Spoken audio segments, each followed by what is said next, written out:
Makin ngadi-ngadi usai telanjangi Sandra dan ngebacok. Kini malah minta tebusan Rp500 juta untuk sandera 4 pekerja tower. Melansir dari tribunbatam.id, kelompok kriminal bersenjata atau KKB Papua berulah lagi.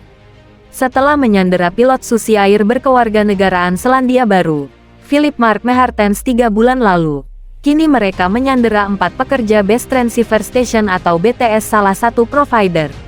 Lokasi penyanderaan 4 pekerja tower itu terjadi di Distrik Okbab, Kabupaten Pegunungan Bintang, Provinsi Papua Pegunungan, Jumat tanggal 12 Mei tahun 2023 pagi. KKB Papua dilaporkan melepaskan 2 orang yang ikut bersama 4 pekerja itu. Mereka diantaranya Kepala Dinas Informasi dan Komunikasi Kabupaten Pegunungan Bintang, Alverus Sanuari, dan pekerja bernama Benyamin Sembiring. Sementara itu, KKB Papua menuntut uang tebusan senilai Rp500 juta sebagai syarat pembebasan 4 pekerja yang kini masih disandera di Distrik Okbab.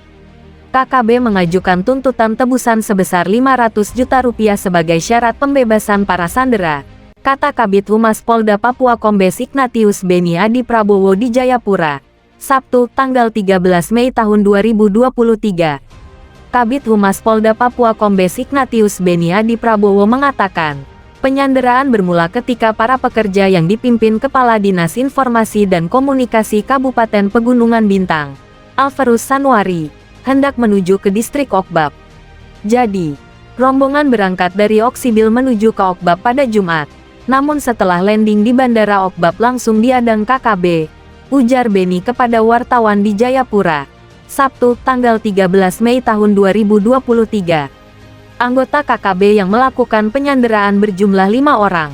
Kelompok tersebut menggunakan senjata tajam, seperti parang, dan melakukan kekerasan fisik terhadap 3 orang pekerja, ujar Beni.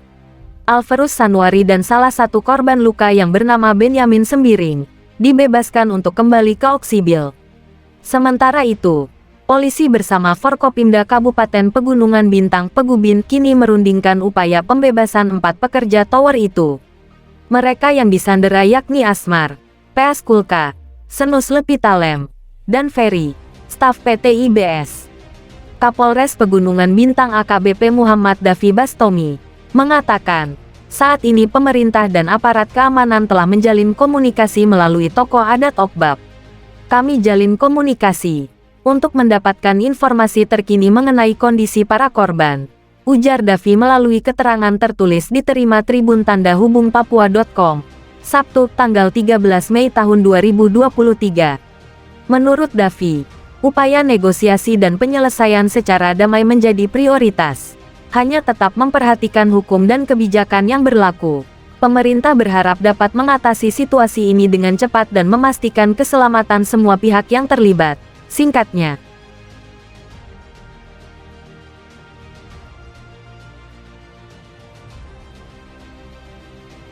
Rombongan PT IBS ditelanjangi sebelum dibacok di sandera KKB di Okibab, Papua.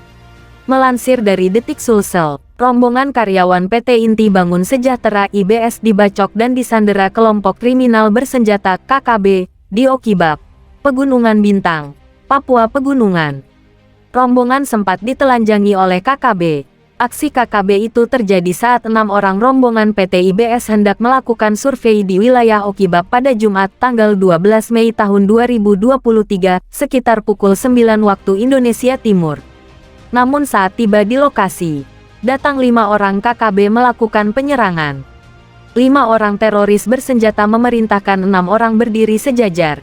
Selanjutnya ditelanjangi dan semua barang dirampas, HP, dompet, dan alat survei, ungkap dan rem 172 PWY Brigjen Juwinta Ombo Sembiring kepada wartawan, Sabtu tanggal 13 Mei tahun 2023.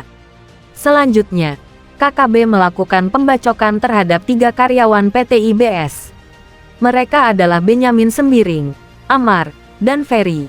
Setelah dilakukan perampasan dan ditelanjangi selanjutnya 5 orang tersebut melakukan aksi pembacokan terhadap 3 pejabat tower BTS ZTE, bebernya. Diberitakan sebelumnya, rombongan karyawan PT IBS itu didampingi Kepala Dinas Komunikasi dan Informasi, Diskominfo Pegunungan Bintang Alverus Sanuari. Selain itu, turut ikut staf distrik Okibab Peaskulka dan pemuda distrik Borme Senus Lepitalem. Juwinta mengatakan, sempat terjadi negosiasi hingga akhirnya KKB melepaskan Kepala Diskominfo Pegunungan Bintang Alferus Sanwari dan karyawan PT IBS Benyamin Sembiring. Benyamin langsung dilarikan ke RSUD Pegunungan Bintang, sementara Alferus melaporkan kejadian tersebut ke pemerintah daerah.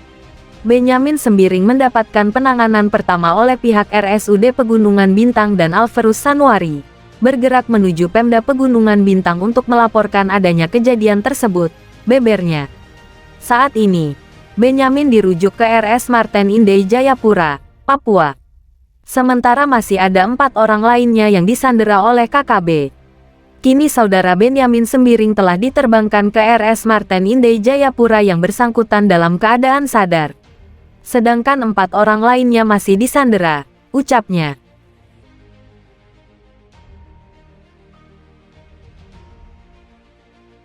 Siaga tempur, Panglima TNI kirim pasukan elit ke Papua sikat teroris KKB, Jenderal Dudung turun langsung. Melansir dari Oke News, Kepala Staf TNI Angkatan Darat Kasat Jenderal TNI Dudung Abdurrahman turun langsung bertemu prajurit yang akan berangkat ke Papua untuk meyakinkan seluruh pihak bahwa mereka siap menjalankan tugas di daerah operasi. Kepala Dinas Penerangan TNI AD Kadispenat Brigjen TNI Hamim Tohari mengatakan, Kasat selaku pembina kekuatan TNI AD ingin memastikan pasukannya sudah siap, baik dari latihan-latihan dan perlengkapan yang akan mereka gunakan selama bertugas di Papua. Kegiatan Bapak Kasat melihat batalion-batalion yang akan berangkat operasi ke Papua itu dalam rangka mengecek kesiapan, ujarnya dilansir Antara. Jumat tanggal 12 Mei tahun 2023. Ini yang mengirim dari Panglima TNI untuk melaksanakan tugas operasi. Tetapi Bapak Kasat selaku pembina kekuatan Angkatan Darat ini meyakinkan pasukannya sudah siap, baik secara latihannya kemudian perlengkapan-perlengkapan yang akan digunakan sudah terlengkapi, dan mereka diyakinkan siap untuk diberangkatkan, sambung Brigjen Hamim. Dia menambahkan, pengecekan ke markas satuan-satuan tempur TNI AD itu juga sengaja dilakukan oleh Kasat untuk evaluasi secara langsung.